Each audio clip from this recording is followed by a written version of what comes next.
Start by attaching the left front leg to the seat assembly using 3-inch screws. We recommend starting the screws by hand to avoid stripping. Next, attach the footrest to the front left leg with 3-inch screws. Repeat this process to attach the right front leg. Tighten with a drill or the provided T-handle hex key. Line up the back leg assembly with the existing screw holes in the seat assembly. Be sure that the POLYWOOD logo is facing out.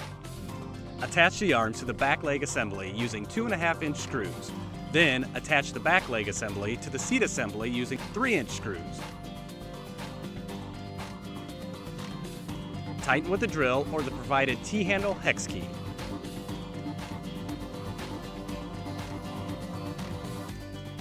Attach the braces between the front and back legs.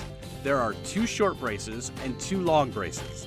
The short braces will be fastened to the pre-drill holes closer to the seat assembly. In addition to this, the braces are cut at an angle to match the curvature of the legs. They are left and right leg specific. Make sure that the angles match up exactly before fastening. It might take you a couple minutes to figure out the right orientation. Take your time. Tighten with a drill or the provided T-handle hex key. Once you've fastened the braces to the back side of the chair, flip it over and secure the braces to the front side of the chair.